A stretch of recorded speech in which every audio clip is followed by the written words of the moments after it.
Hello and welcome to the Lesbian Lounge, a podcast for the girls who like girls. I'm your host and your resident lesbian big sister, Juliet Taylor, and I'm here to talk about your guys' dilemmas, give some advice. I'm here to share your wildest lesbian dating stories and of course just have a good old catch up and a chinwag. So grab a drink, get comfy and welcome in to the Lesbian Lounge. Welcome to another episode, guys. Whether this is episode 1 that you're listening to or you've been listening since episode 1, welcome in. I'm so happy that you chose to be here today. Now, if you are a visual watcher, if you watch us on YouTube, or even if you follow the pod on Instagram or TikTok, which if you don't, why not? Come follow us. It's at the lesbianlounge.podcast. You might notice I am in a different setup. If you also follow us on Instagram, or if you're in the Lesbian Lounge Insiders Instagram group chat, you will have noticed I have picked up the keys for something super exciting. So I'm currently filming from, I'm still deciding what to call it, which one between like the podcast pod or the unit, but I have my own podcast studio, which is, I don't have words, it's insane. Like the fact that in May last year, I was like, right, I'm going to go ahead, I'm going to start the podcast. 3 people might listen and it's going to be great. And we have literally today just hit 5,000 downloads overall, which blows my mind. Like 5,000 people have pressed download on this podcast. What the hell? And now here we are sitting inside our very own podcast studio. It's mental. There's still a lot of things to be done. Like if you guys could see the setup behind you right now, it looks crazy. I've got like about 7 ring lights blaring at me because the window is to my right, so I'm getting light from that way, and then not so much light from the other side where the door is. So I'm trying, like, there's a lot to figure out. I'm also wanting to get a nicer chair than the chair I'm sitting on, but I was just too excited. We got the keys last night and I was like, I have to come and film this week's episode here. But I wanted to get some like pictures on the wall. We are allowed to like paint and sort of do what we want in here. So I might look at trying to like, I don't know, do something so it feels more like, I want it to literally feel like the Lesbian Lounge, and I want it to look like that. I want, us to have like a space that literally is the Lesbian Lounge. So bear with me, it's not going to be ready in 1 week. I wish it would. But, this is a start, and it's just such a huge leap to think I started filming in my living room to being here now. It's completely and utterly mind-blowing. So thank you all so much for the love and the listens and the support and the downloads and the subscribes and the likes and the comments and the shares and everything you guys do for the podcast, because it wouldn't be what it is without you all. Like I mentioned as well, guys, we have hit 5,000 downloads, and another crazy exciting update is that we have been announced as a finalist for UK's Top Influencer Podcast Content Creator of the Year. How crazy is that? I literally can't believe it. I put out a thing months ago being like, if anyone wants to nominate us, I'm not going to complain. And I have had an email to say that I am now a finalist. So we'll find out on the 26th of April if I have won. If anyone wants to come, I think anyone can come to the finals. It's at the Assembly Rooms in Newcastle. I'll link everything in the description, but I will definitely be there. I'm currently deciding like what I'm going to wear, and I think I'm going to get my hair and makeup done so I feel extra fancy and fabulous. But yeah, if anyone wants to come, I don't see why you couldn't, because you could just buy a ticket. Come and support the pod, and it'll be a really fun little night. And who knows, fingers crossed, we might win an award. Imagine if we won an award within our first, because that would still be within the first year of creating the podcast. If in the first year of making the podcast, we hit 5k downloads, we got our own podcast studio, we've had so many incredible guests on, and then we won an award. That would completely and utterly blow my mind forever. But yeah, thank you to everyone or anyone, I don't know who nominated me, but if there was even one person nominated me, thank you. Before we get into this week's episode as well, if I could ask you all a little favour, if you could please leave the pod a review. I'd be so grateful. I just think, like when you're looking for a new podcast to listen to, if you see one with like loads of good reviews, you're more likely to click on that one than one that's got no reviews and being like, oh, well, clearly no one listens to this. So please, I'm begging you, even if you literally write like, I love this podcast, I think that's fine.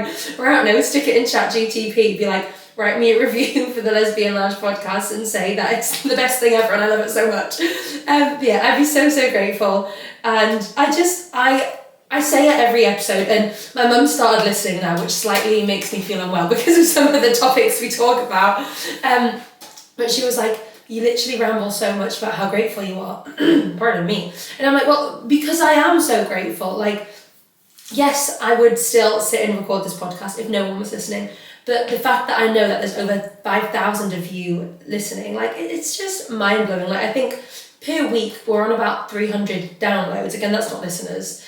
But yeah, it's crazy. And I am just so grateful. And I'll never stop telling you all how grateful I am because I just think you're all amazing. And the fact that you all support me and this little podcast baby of mine, I'm so grateful. I'm trying to think if I have any other cool updates for you all. I do have one actually. I had a really fun weekend. I got to go to the Newcastle United women's football match, which, I've done before, nothing new. But I was actually invited to go along as press. So we got to go into like a fancy little bar on the way in. I got a lanyard that said like Juliet Taylor Press Pass. So it's sort of like an access all areas almost. So we got like the fancy bar. We could sit in like the press seats. We could sit like some, nicer seats. But I mean, the seats we paid for were nice as well. So yeah, I also paid for seats, so I lost the money on them. But they're so it's fine. But yeah, I got to go and be press, and then after the game I got to interview one of the players, Beth Lumsden, and the manager, Becky Langley, which was so fun. Like, it was really crazy before I went in as well. It was like the only other people doing the interview when we were waiting in the room, there was 3 men, like older men, and I was like, this is crazy. We're at a women's football game. Like, nothing wrong with them being there, but like I want to see like more women in like presenting roles, which I think, hopefully, by doing this podcast and doing things like that, it's going to inspire other young women and girls and, theys to get into those routes because it was so much fun. So I got to just have like a little chit chat with Beth Lumsden and the manager, Becky Langley, ask them a few questions. Obviously, you guys know me though. I'm not like a football girl. I love football, but I've never played, so I don't like understand terminology. So I was like panicking, like, oh my God, what do I ask? Like, I don't know what certain things and skills and stuff are called, but I think I did quite well. And I got to also be in a vlog with Newcastle Fans TV, which was really fun. And it's just like things like this. I feel like if I didn't have the podcast, there would just be so many opportunities that I wouldn't have. So I'm going to say it one more time. I'm so grateful. I don't think I really have any more cool updates for you guys. Actually, do I? Yeah, this is the first time you'll have seen my new hair. So my hair is a heck of a lot shorter. Again, if you're just an audio listener, you're not going to notice a difference. But I'd say last week my hair was probably about down to here. And now it's above the boob. We've gone above the boob. And it's a lot blonder, but I don't know if it's going to pick up on camera because of the lighting situation. But yeah, it's a lot blonder than it was. And I'm wearing I guess it's a chapel room top. It says 1-800 hot to go. So I think it's like meant to be chapel room, but obviously they don't want to get copyrighted. I don't even remember where it's from. I can't think, but maybe they don't want to get copyrighted. So they've made it like, because I guess it's like, you can take me hot to go. 1-800 hot to go. I don't know if that's what they've done with that. But there we go. We've got a chapel room t-shirt on. We've got new hair. We've got a new studio. So let's jump straight on into this week's episode.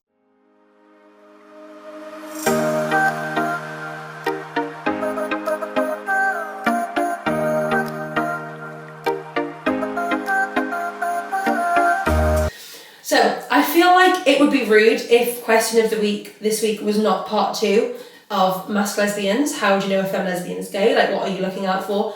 Because that TikTok is now on like 1.6 million views. There's thousands of comments. So I feel like it's only fair to do a part 2 so everyone's comments get read out. Starting with this one. Not all the comments saying prolonged eye contact. It's in the eyes. It's the way they look at you. I'm autistic. I think there's a few comments like that. Just people like, I literally am autistic. I cannot physically make eye contact without like convulsing inside. I'm not a masc, but eyebrow slits. As a femme, I can't hold eye contact with masks, but who blames me anyways?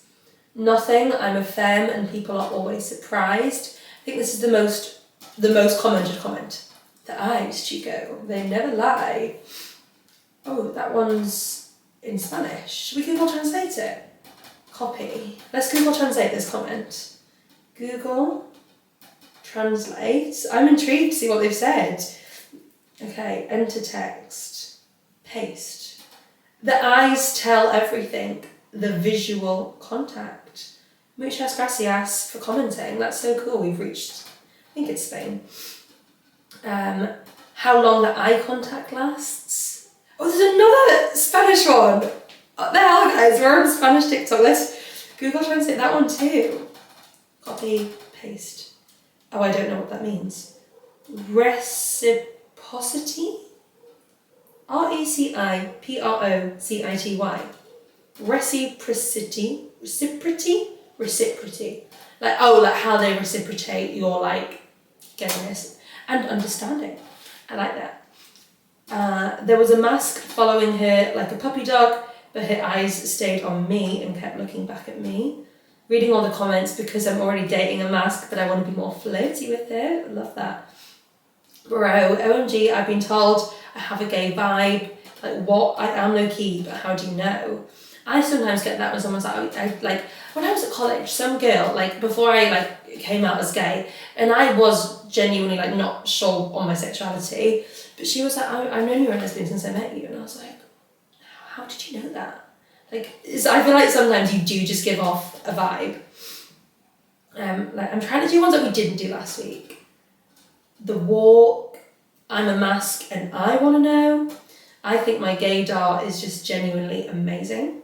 And bi, nobody can tell that I fancy girls. They usually smile and give us masks at the eyes, then you just know. Short nails and the hair flip. Mannerisms, eyes, eye contact. Also, I once complimented a woman's fingers. Body language, I don't know if it's even a conscious choice to flag, but if you're visibly queer, other queer people will physically react to your presence, shifting how they're standing, exposing tats, etc.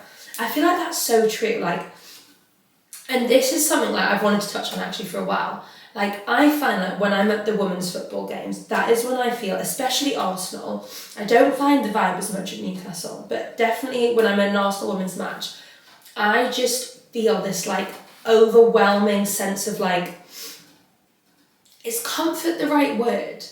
I don't know, but I just feel like I can hold Taylor's hand without like any doubt in my mind that there's going to be judgment.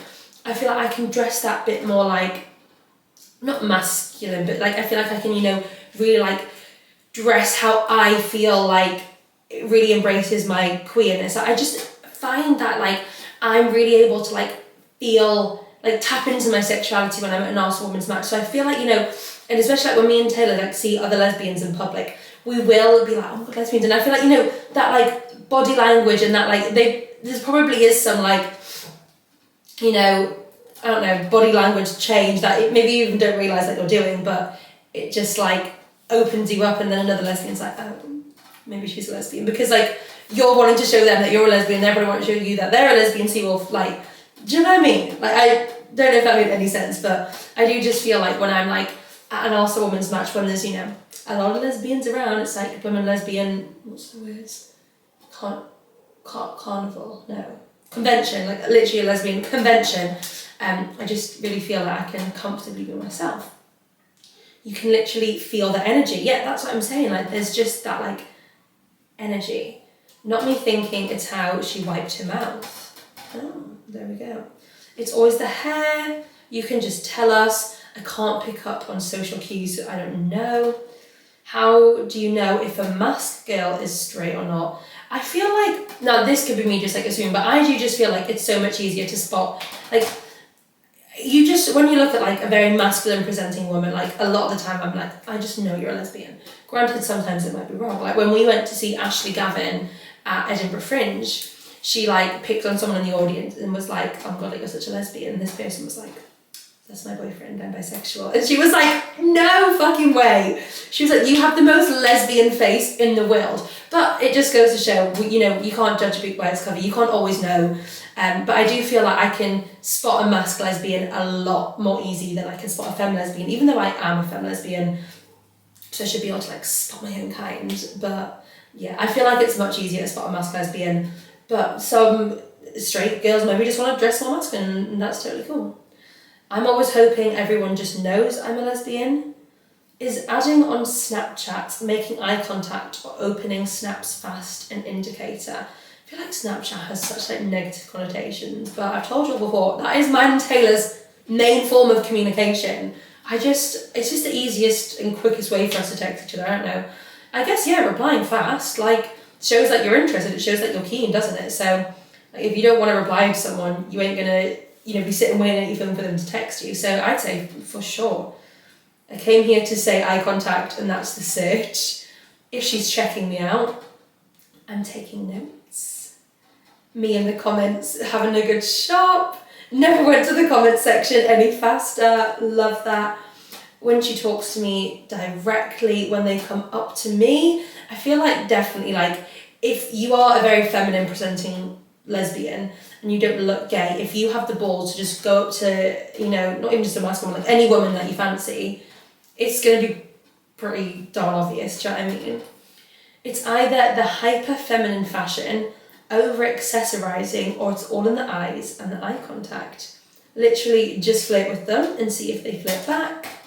My girl found me through TikTok, taking notes because everyone thinks I'm straight. We'll do a few more, I'm just really into these.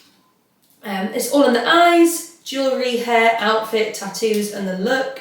I'm always getting thanked for being such a devoted ally. I'm legit a raging lesbian. That's crazy. There is no trick, just ask her. The undeniable swag. Oh my god, we got another Spanish one! What the hell? Let's get that on Google Translate. I actually did Spanish at GCSE, but I couldn't tell you anything. I need more of this content for a thread. Well, there's like 1,000 comments, so I hope that helps. Eyes can't focus as they're admiring. My femme just basically tells everyone or wears something with rainbows on. The way she walked stood out to me. IGK, you could ignore everyone else, flirt with me all night and smooch me big time on the cheek. How do you smooch someone on the cheek? Anyway, and I'd probably still think you're just being nice. Also, hi to each and every one of you. Hey. Septum piercings and lily tattoos. Nail length and tidiness. Eye contact and such. Do they find excuses to make physical contact with you? So true. Or they're like, oh, you got something on your lip. Like, let me just tuck that piece of hair behind your ear. Like, that's very telling, isn't it? It's true, these comments. I complimented my wife's body, gave her the look up and down. I was touchy and wanted alone time. It works. Going on 6 years. Love that. I mean, they're touchy with you when they don't have to be. Like you passing by, they follow your back, their hands just hovering over your back, following it as you pass. So true. That also gives me the tingles. But Taylor doesn't do it anymore. Like, me and Taylor are literally like a married couple. We're just like, oh, hey. Like, we don't do any, like, cute things anymore. And we probably should, but we just don't. Okay, let's do 3 more. Reading the comments to finally be able to tell when pretty women are flirting with me or just being polite. I love that. Can't you just ask? For sure, but, you know, some people are a bit nervy. I usually look for something rainbow. Femmes always have something rainbow on them. Nothing I'm scared. Let's do one more. Shall we just scroll again to like a random one? Okay, we ready? People say lots of rings, but I wear lots of rings and I'm straight. Am I giving off wrong signals? That's when it's hard though, isn't it? Because it's like, you know, nails. My nails, I would not say are gay nails. Like, they're long. And I mean, they're not actually purple at the minute, they're just like a plain nude. But that's not a gay nail. I sometimes wear lots of rings, I don't have lots of rings on right now. But there's lots of things that just like anyone can do, but they've been like over time associated with being a lesbian, but they're also things that like, I'm just gonna say normal, but you know what I mean, like straight people can do and wear. So it is confusing sometimes. I think the biggest takeaway is eye contact. I know last week we had like not paying attention when there's like a man talking to you, just being like, I don't care, fuck off. Having the confidence just to go up and say, hey, but most importantly, I think it's eyes and eye contact. So there we go. Shall we just jump straight into dilemmas, because I'm excited to get into these today, guys. We have some good ones.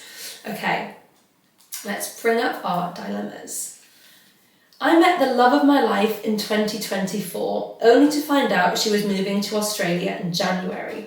We spent a lot of time together up until she left, and I truly cannot stop thinking about her every day.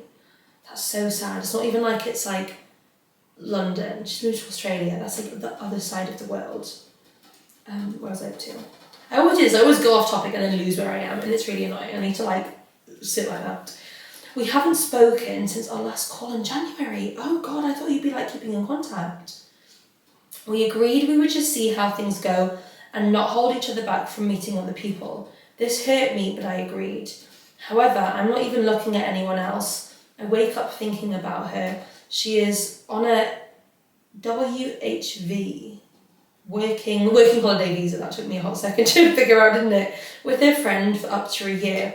Am I naive to wait for her, hoping she doesn't meet anyone? How do I try to move on when I don't want anyone but her? You have to either, I'm giving you two options. You either need to ring her or text, or you need to book a flight to Australia, because how have you not spoke? That's crazy.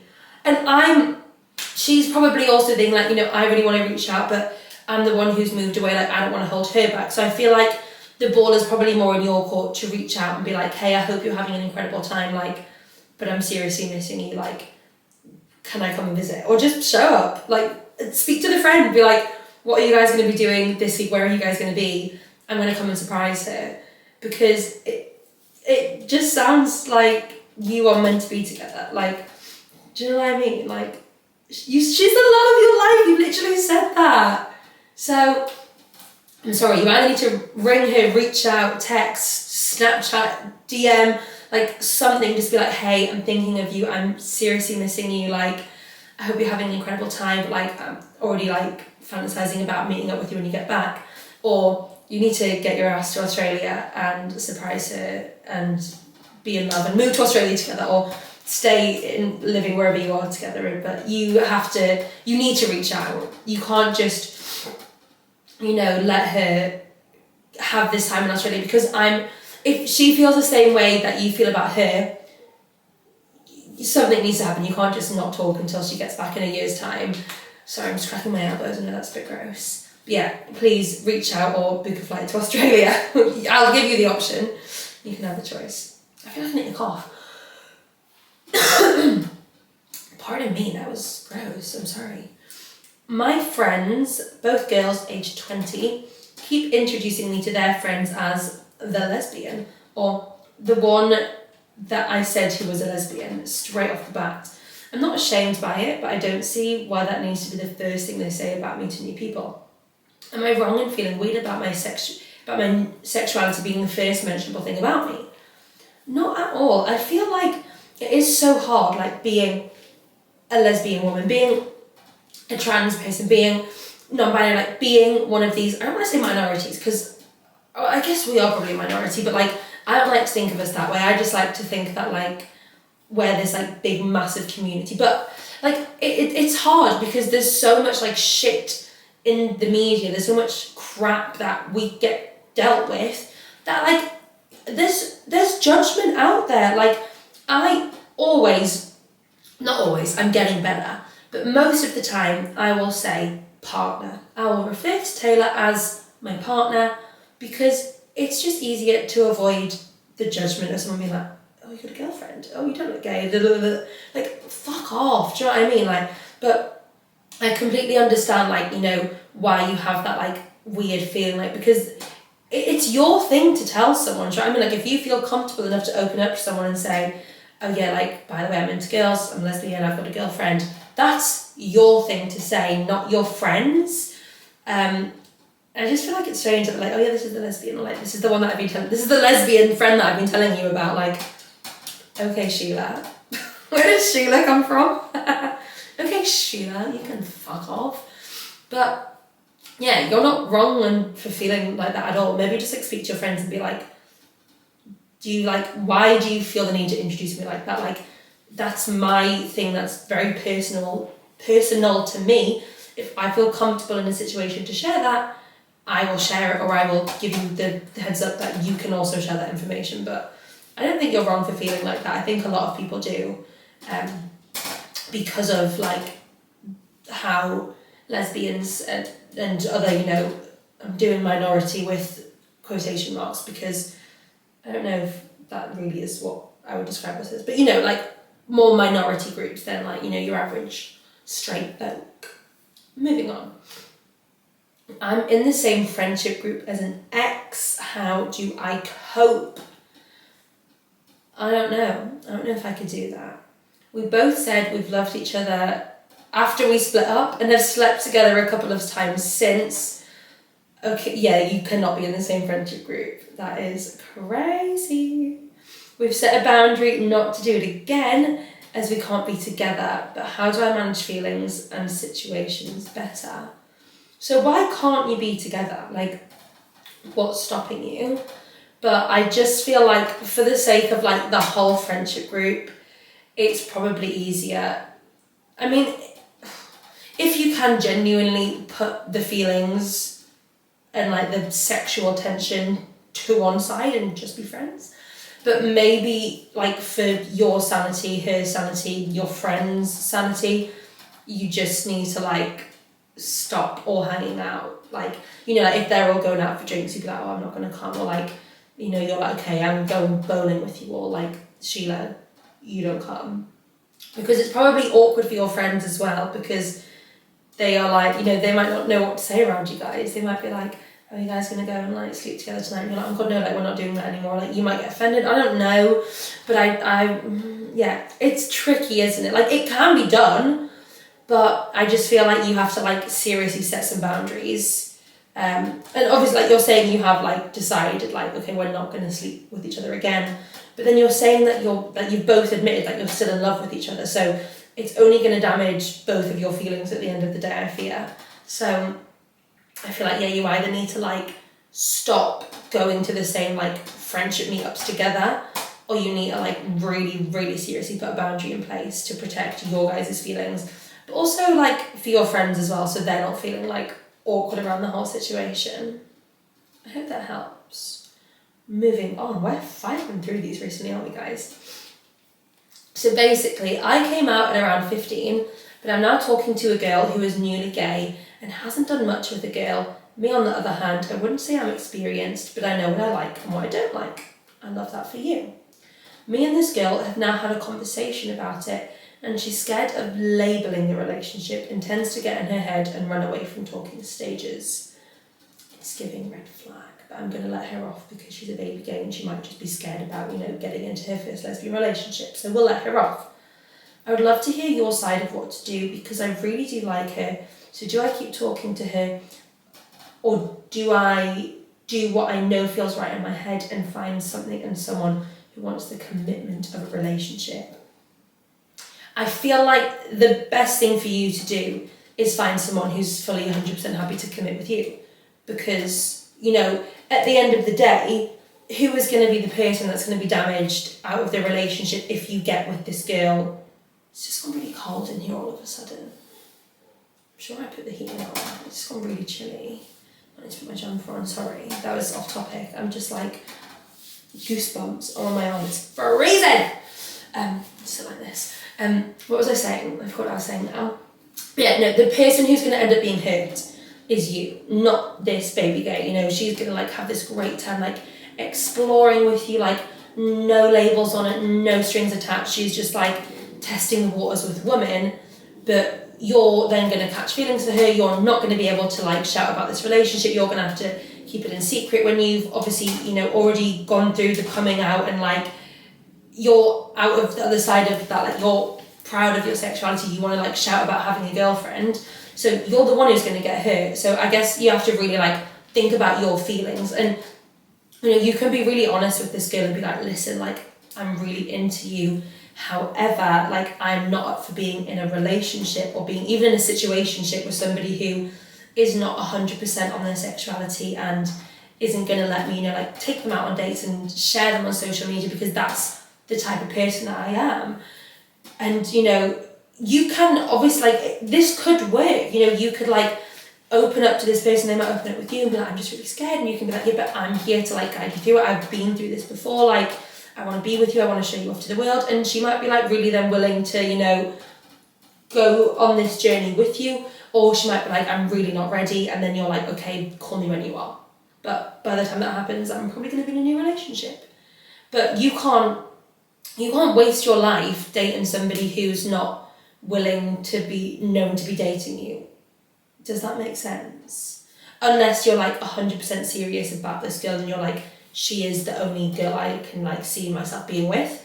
But I guess just you might then have to be prepared for heartbreak if, you know, she then decides that, oh, actually, I don't think I'm a lesbian, I just was experimenting, because we all know that's happened many a time before. So just whatever you do, just protect your feelings. Do whatever you have to do to protect your feelings.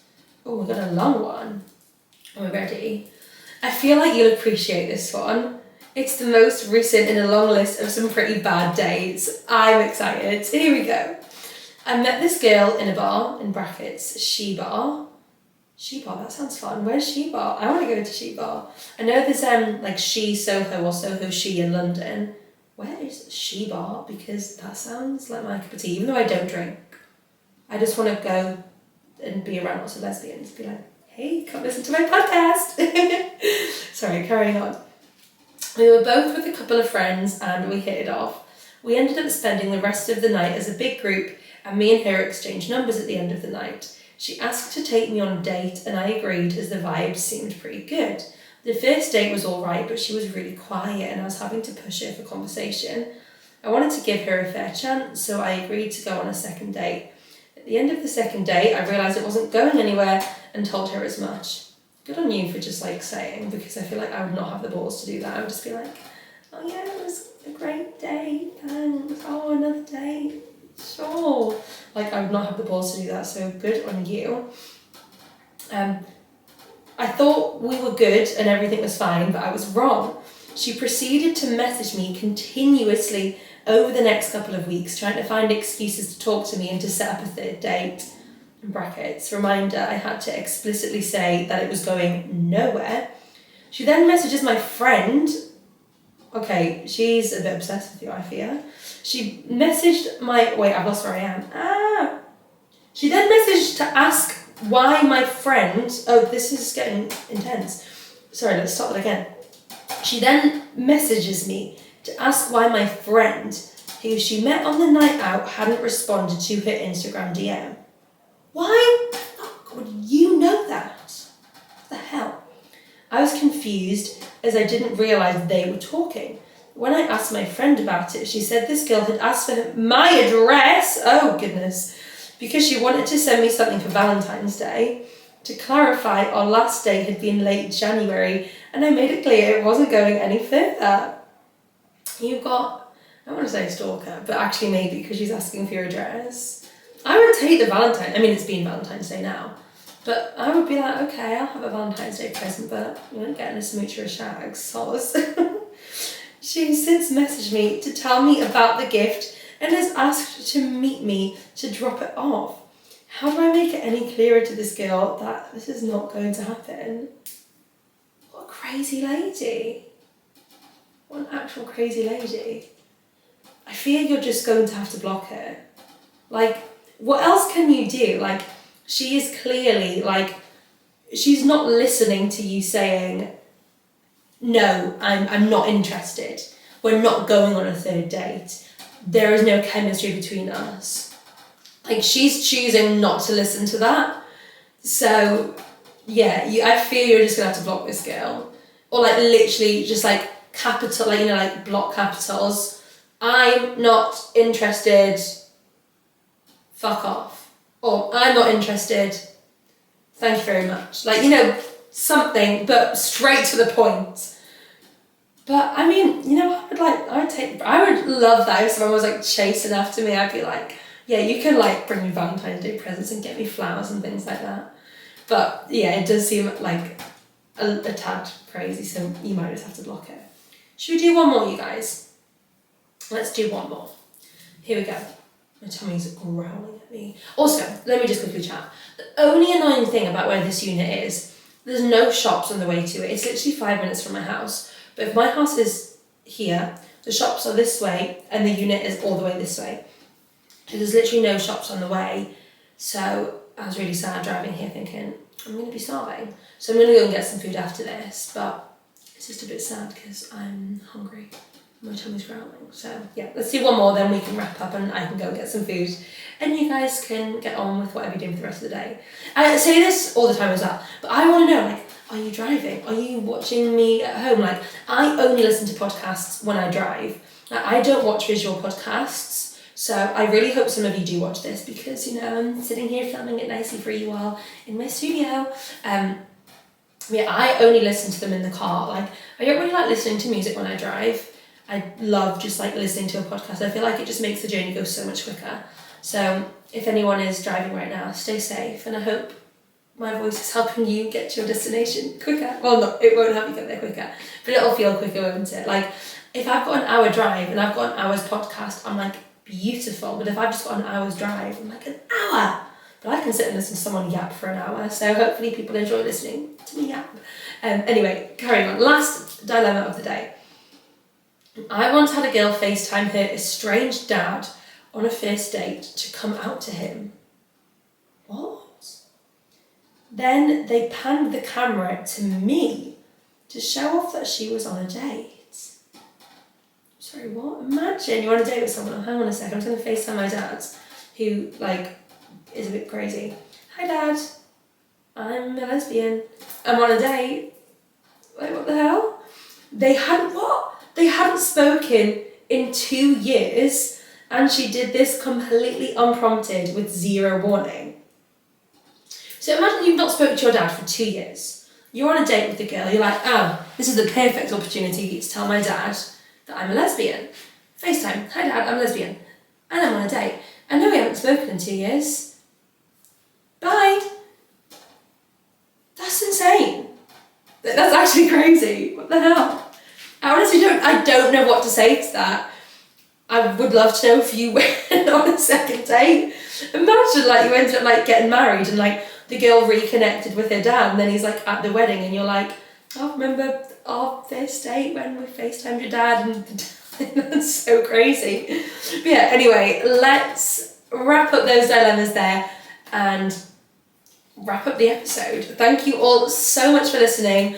Don't forget, you can leave us a review, you can give us a like, you can give us a download, a subscribe, a share, basically anything positive to help the podcast is great, and it does genuinely help massively. Like all the likes and downloads and shares, like it just boosts the engagement of the podcast. You can follow us at thelesbianlounge.podcast. If you want to get involved with the question of the weeks, you can do that normally over on my personal TikTok and Instagram, which is at Juliet Francis T. Whilst you're over on Juliet Francis T Instagram, you can join the Lesbian Lounge Insiders group chat, where we share little exclusives of the podcast episode, like the group chat guys, or the girlies, the gays and theys from the group chat have known about the podcast studio for a while.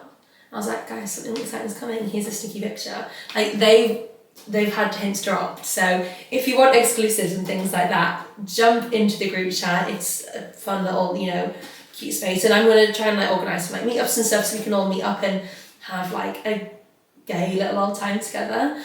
Anything else that you guys can do? Just have a good week. And I will speak to you all next Thursday for a brand new episode of The Lesbian Lounge. I love you all so much. And I'm already looking forward to chatting next Thursday. Bye guys!